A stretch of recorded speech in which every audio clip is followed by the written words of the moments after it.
Fisik anak Lesti Kejora dan Rizky Bilar dihina. Fisik anak pedangdut Lesti Kejora dan Rizky Bilar, Baby L, dihina netizen.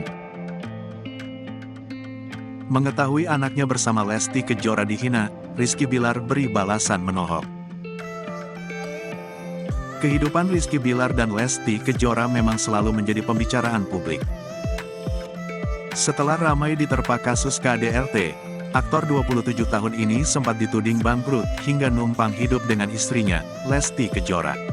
Sejumlah isu liar itu pun masih berlanjut hingga sekarang. Namun kini, ternyata bukan hanya Rizky Bilar harus kembali menelan pil pahit. Pasalnya, buah hatinya, Muhammad Leslar Al-Fatih Bilar menjadi sasaran kebencian netizen. Padahal anak dari pasangan Rizky Bilar dan Lesti Kejora ini masih berusia 1 tahun.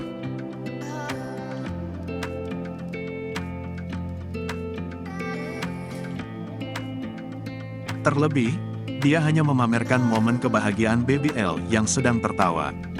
Dalam postingannya, pemain sinetron anak jalanan ini mengungkapkan bahwa anaknya dihina jelek. Bersamaan dengan itu, Bilar juga membocorkan isi DM netizen yang menghina putranya. Sebelahnya itu anak kecil tampan, jauh degean anaknya Lesti, tulis netizen tersebut dikutip dari Instagram Rizky Bilar, Sabtu, tanggal 14 Januari tahun 2023. Sensor, kombinasi, sensor, banget tampangnya. Bocah lain dipakaikan Fendi imut cakep gemesin. Lah ini kok tetep jelek. Apapun harang 100 jet clue dipakai anak nikik barang rongsokan. Gemsi lar Bilar, tambahnya lagi. Tak elak, ucapan netizen tersebut membuat Rizky Bilar ngamuk. Ayah Baby L ini kemudian menanggapi hinaan netizen.